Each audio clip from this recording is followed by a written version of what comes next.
Wait, why are you barking here, Max? There's nothing but dirt.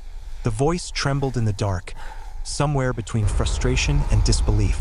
A middle-aged man knelt in the cold mud, his weathered hands clutching a flashlight, the beam trembling as it illuminated the damp ground. Beside him, a German shepherd named Max growled low, his ears sharp, his gaze fixed on a patch of earth that looked ordinary to anyone else. Ordinary until you looked closer. That man was Jack Turner, an ex-cop who once wore his badge like a shield, the kind of officer who never flinched in the face of danger. But now he was just another forgotten veteran of the force, living on the edge of a small town where people barely remembered his name. The wrinkles carved deep into his face weren't just signs of age.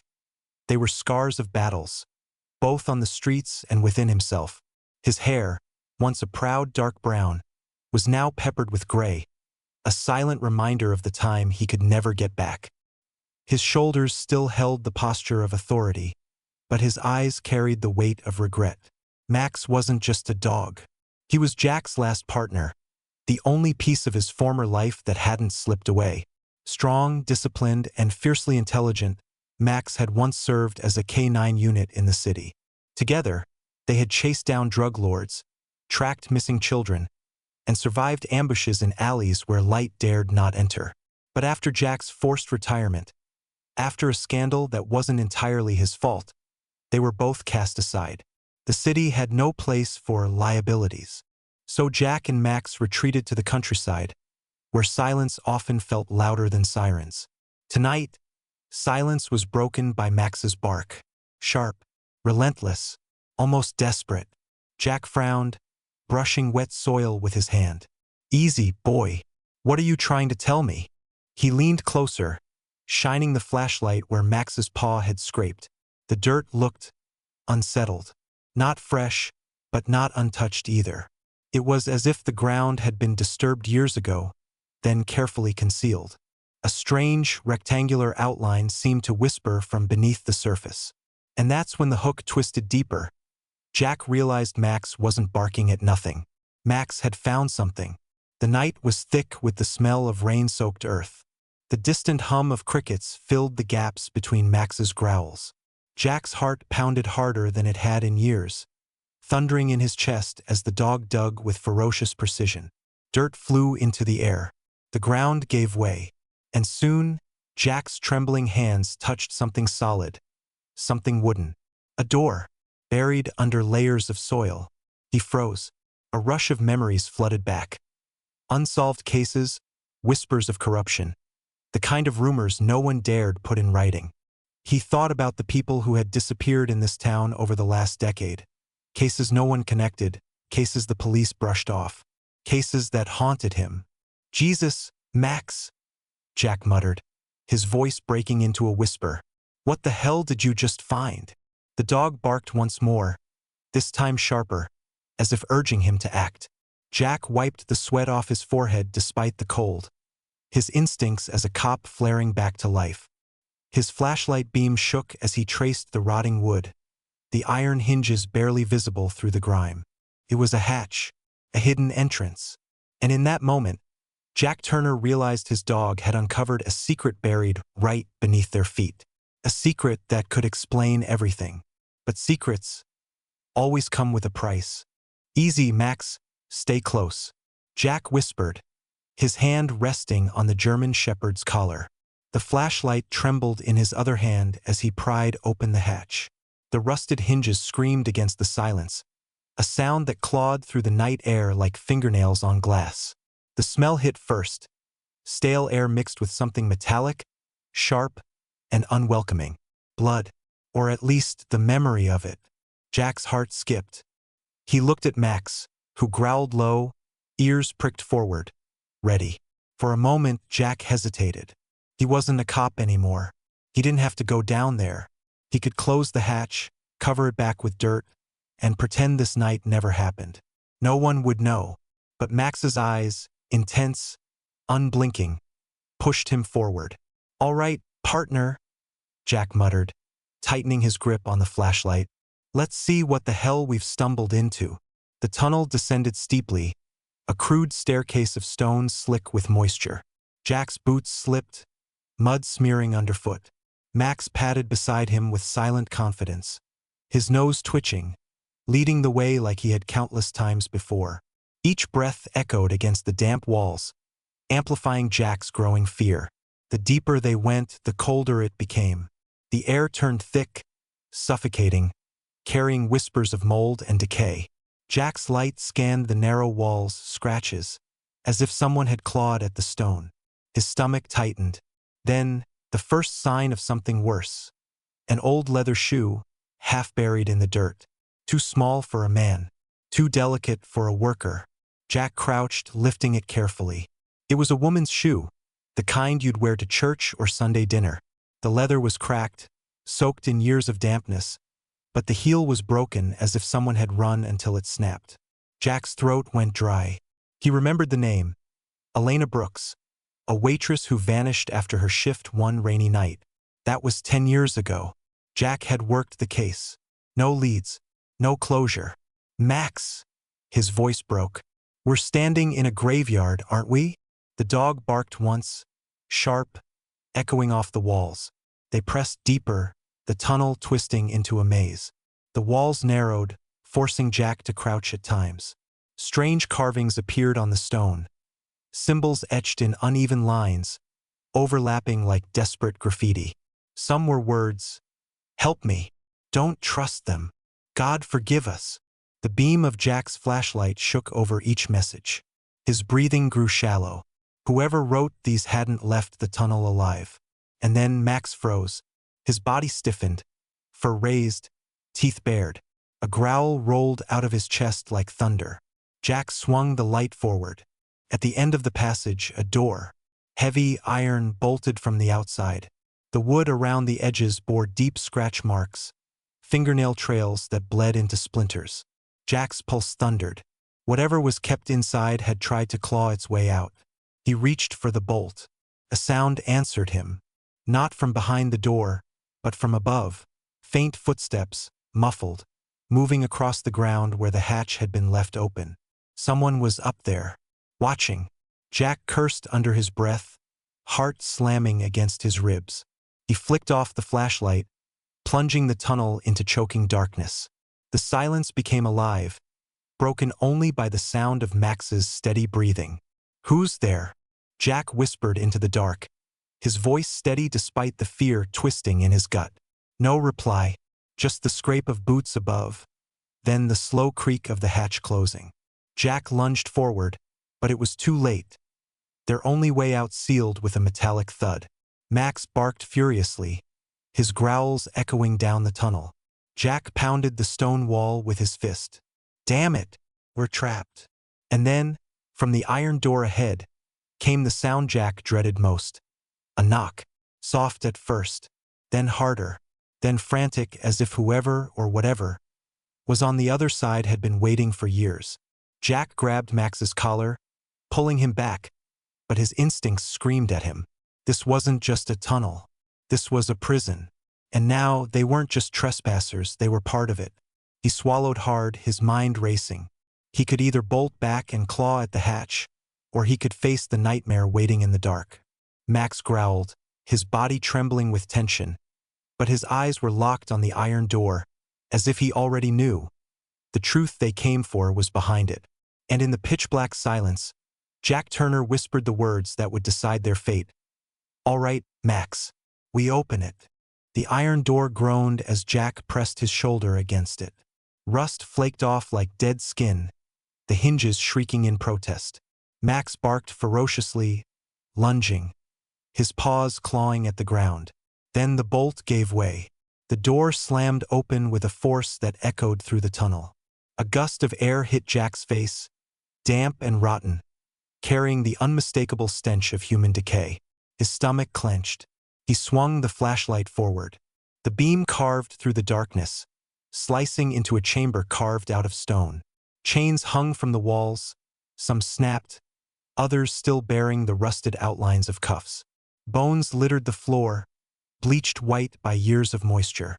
A broken chair sat in the corner, ropes dangling, frayed but stained. And then movement. A figure lunged from the shadows, a blur of ragged clothing and wild eyes. Jack barely had time to react before Max sprang into action. The German Shepherd launched forward, teeth bared, locking onto the figure's arm. The man screamed, a sound more animal than human. Jack's instincts roared back to life.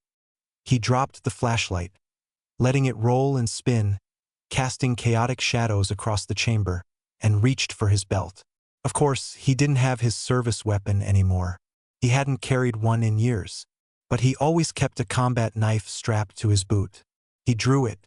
The man twisted, snarling, swinging something heavy, a rusted chain that cracked against the stone with a deafening clang. Max held on, refusing to let go, his growls vibrating through the air. Jack charged, slamming his shoulder into the attacker's chest, pinning him against the wall. The chain slipped, crashing to the ground.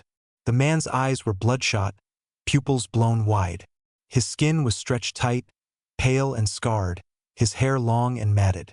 He looked like he hadn't seen sunlight in years. He screamed again, spittle flying. Jack pressed the knife against his throat. "Who the hell are you?" But before the man could answer, another sound rose. Footsteps. Not above, not behind, ahead, from the darkness deeper inside the chamber. Jack's stomach dropped.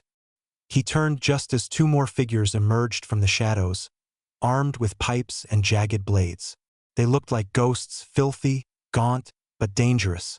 Survivors, prisoners, or maybe keepers of this place. Max growled, releasing his grip, backing to Jack's side. His body was rigid, ready to strike again. Jack adjusted his stance, knife steady. The first man staggered away, clutching his bitten arm, joining the others. Now 3 pairs of eyes glared at Jack and Max, hungry, desperate. "All right?" Jack muttered, his breath sharp, his voice trembling with adrenaline. Round 2. The first came fast, swinging the pipe like a bat. Jack ducked, the wind whistling above his head. Max darted forward, slamming into the attacker's legs, sending him crashing to the ground. Jack pivoted, driving his elbow into the second man's jaw, hearing the sickening crack of bone. The knife flashed, slicing through the third man's sleeve, drawing blood. The chamber erupted in chaos. Screams, growls, the clash of metal against stone. Jack fought like the cop he used to be, every move instinctual, brutal. His heart pounded like a war drum, the taste of iron filling his mouth as sweat dripped down his face. Max tore into the first man's leg, dragging him across the dirt. Jack disarmed the second, slamming him into the wall so hard the chains rattled. The third swung wildly, blade flashing, nicking Jack's arm, drawing blood. Pain seared, but Jack didn't stop. He drove forward, ramming his shoulder into the man's chest, slamming him to the ground. His knife pressed down, ready to finish it. Then he froze, because in the corner of the chamber, revealed by the spinning flashlight beam, was something far worse than these men. A map, pinned to the stone with rusted nails, smeared with ink and blood. A map of the entire town above them. Circles marked certain houses, alleys, and the police station. Scribbled words read, "They know. Erase. No witnesses." Jack's blood ran cold. This wasn't just some hidden dungeon. This was part of a larger plan. A network. The man beneath him laughed, a cracked, wheezing sound. "Too late, cop," he rasped. "The tunnel's bigger than you think. And they're already here." From the far passage, more footsteps echoed. Dozens of them. Jack yanked Max close, his eyes darting around the chamber. Too many. No way to fight them all. They had only one option. Run. "Max, move." The German Shepherd bolted ahead, leading Jack through a narrow passage on the far side of the chamber. Jack grabbed the fallen flashlight, sprinting, lungs burning. Behind them, the chamber erupted in chaos. The sound of pursuit, chains rattling, voices shouting, feet pounding. The tunnel stretched into darkness, twisting, endless. Jack's knife dripped with blood. His arm throbbed with pain, but his mind was razor-sharp now. He wasn't retired anymore. He was in the fight of his life. And as the footsteps closed in, Max barked furiously, turning left into another hidden stairway. Jack followed without hesitation, knowing one truth. Whatever waited deeper inside this tunnel was dangerous. But what followed them from behind was worse. The tunnel narrowed into a jagged crawl space, forcing Jack to crouch low, scraping his shoulders against the damp stone. Max pressed forward, nose to the ground, his breath loud in the suffocating dark. Behind them, the echo of pursuit grew fainter, but Jack knew it wasn't over. They weren't safe, they were being herded. "Keep going, boy," Jack whispered, his voice raw. "Find us a way out." The German shepherd barked once, sharply, then led him into a wider chamber. Jack stumbled in, bracing against the wall, his flashlight beam cutting across the room, and froze. On the wall ahead, illuminated in pale yellow light, hung photographs. Dozens of them, taped, nailed, pinned into the stone like trophies. Some were old, black and white. Others, recent, printed on cheap paper. Faces of men, women, and children. Smiling portraits. Driver's licenses. Mugshots. All marked with red XS. Jack's stomach twisted. He recognized several. Elena Brooks, the missing waitress. Officer Kyle Brooks, her brother who had sworn revenge. A teacher from the elementary school. A local shop owner. And then Jack's chest tightened, his own face. A younger Jack stared back at him from a clipped newspaper photo. The headline read, "Detective Turner commended for bravery." Across the image, in thick red ink, someone had written, "Liability." Max growled, his hackles rising. Jack staggered back, bile rising in his throat. Whoever ran this operation had been watching him for years. Waiting, planning. A noise broke the silence. Footsteps, but softer, deliberate. Not the chaotic pursuit from earlier. Jack spun, knife ready, beam sweeping across the chamber. From the shadows stepped a figure in a long coat. Broad-shouldered, steady, eyes sharp even in the dark. The voice that followed cut Jack deeper than any blade. "Still sticking your nose where it doesn't belong, Turner?" Jack's breath caught. "No." His grip tightened on the knife. "Not you."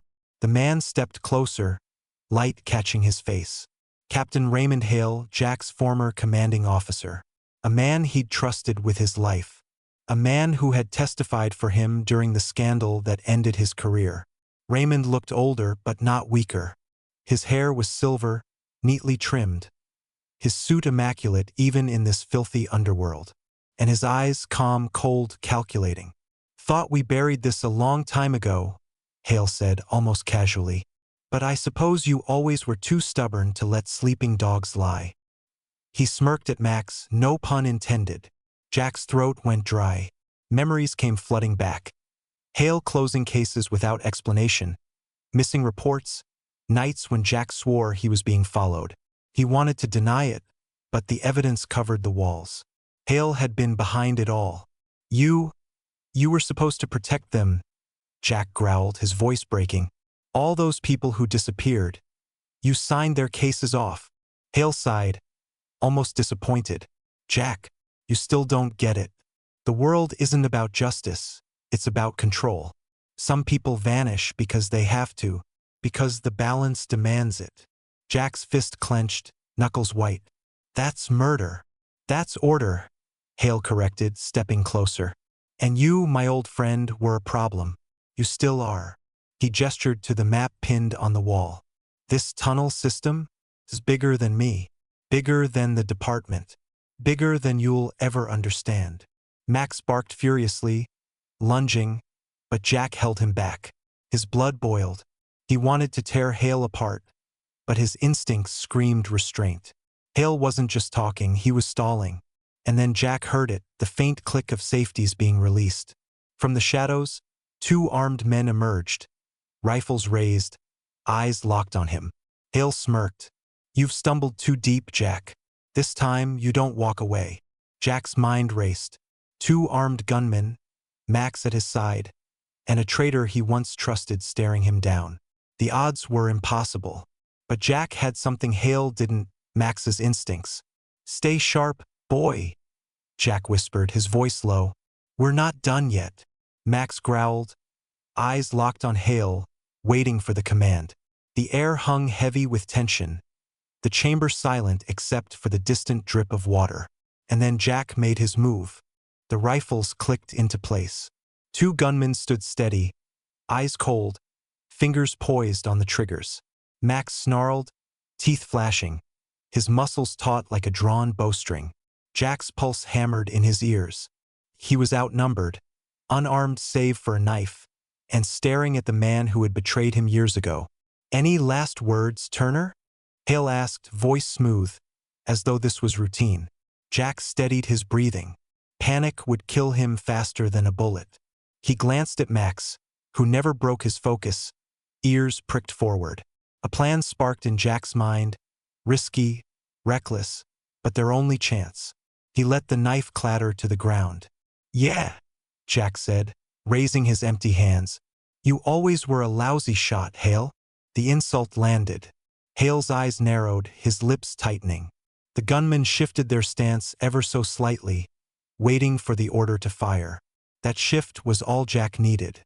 "Now, Max!" The German shepherd exploded into motion, faster than the eye could follow. He lunged not at the gunman, but at the flashlight Jack had dropped earlier, still spinning dimly on the ground. Max's powerful jaws clamped onto it, and with a violent shake, he killed the beam. Darkness swallowed the chamber. Gunfire erupted, deafening, wild shots ricocheting off stone. Sparks flared as bullets struck chains, walls, and pipes. Jack dove sideways, rolling into the shadows. He moved low, fast, counting every shot by sound. 1, 2, 3. Each burst echoed, each muzzle flash revealing his enemy's positions for a split second. Max darted through the dark like a ghost, barking sharply to confuse the shooters. The chamber turned into chaos. Shouts, curses, and gunfire lighting up like lightning strikes. Jack's hands found the wall chains. His fingers brushed against a loose one, heavy iron links cold against his skin. He ripped it free, swinging it silently as he crept behind the first gunman. In the split second of another muzzle flash, Jack struck. The chain whipped across the man's face, sending him crumpling. Jack seized the rifle before it hit the ground. He didn't fire, too obvious, but slammed the butt into the second gunman's chest, driving him back against the wall. Max leapt, teeth sinking into the man's arm, tearing the weapon away. Now only Hale remained, calm even in the dark. A match flared, hissing to life, casting his face in orange glow. He lit a cigarette with steady hands, as if the chaos around him was nothing. "You've still got instincts, Turner," Hale said, exhaling smoke. "But instincts don't win wars. Control does." Jack leveled the stolen rifle at him, breathing hard. "Funny. I remember you teaching me the opposite." Hale chuckled. "And you remember where that got you." The two men stood locked in the half-light, history heavy between them. Then Jack's eyes caught something. Above Hale, embedded in the ceiling. Pipes. Thick, rusted, dripping faintly with water. Not just water, gas. Jack's mind raced. If he fired, the spark could ignite the chamber. Too risky. But maybe. He lowered the rifle ever so slightly, feigning fatigue. Hale smirked, stepping forward, confident. "You don't have the guts, Turner. You never did." Jack's grip tightened. "You're right. I don't." Then he whistled. A sharp, piercing command. Max leapt, not at Hale but straight up at the pipe. His powerful jaws clamped onto the corroded metal, tearing it loose. Gas hissed into the chamber, filling the air with a sharp tang. Hale's smirk faltered. His cigarette burned low, ember glowing dangerously close to the fumes. Jack's voice cut through the silence, steel in his tone. "Drop it, or this whole place goes up." For the first time, Hale's composure cracked. His jaw tightened, eyes darting between the cigarette and the dark, hissing gas. Jack stepped closer, rifle steady. "Game's over. You're walking out of here in cuffs." The irony wasn't lost, he didn't even have cuffs. But Hale didn't know that, and in that moment the balance shifted. Hale flicked the cigarette to the ground, grinding it under his heel. Max growled low, never breaking his stare. Jack backed toward the tunnel entrance, forcing Hale to move with him, weapon steady the whole way. He wasn't just surviving anymore, he was in control. But Hale, even cornered, couldn't resist one last word. "You think this ends here, Jack? You've only scratched the surface. This tunnel, this network, goes deeper than you could ever imagine. Take me in, and 100 more will take my place." Jack's jaw clenched, fury burning in his chest. "Then I'll bring them down one by one, starting with you." And with Max at his side, he marched Captain Raymond Hale toward the light of the surface, leaving behind the darkness that had nearly consumed them both. The night air hit Jack like a wave of freedom as he emerged from the tunnel, his hand gripping Hale's collar, the barrel of the rifle pressed firmly against the man's back. Max trotted alongside, his tongue lolling, chest heaving, eyes never leaving their prisoner. Above ground, the abandoned churchyard looked eerily calm compared to the chaos below. The moon hung low, pale and watchful, casting silver light across broken tombstones and wild grass swaying in the wind. Hale stumbled as Jack shoved him forward, his polished shoes scraping over gravel. For once, the captain didn't have a comeback. His silence was louder than words. Headlights flared in the distance. A truck pulled up, and 2 deputies Jack had tipped off earlier climbed out, weapons drawn. Their eyes widened when they saw who Jack was dragging into the open. "Is that Captain Hale?" one of them stammered. Jack shoved the man toward them. "Not your captain anymore. Take him. He's been running a smuggling ring under our noses." The deputies hesitated, disbelief written across their faces. Hale had been their mentor, their leader, but the sight of him bound, broken, and silent under Max's watchful stare left little room for doubt. They cuffed him, their hands shaking.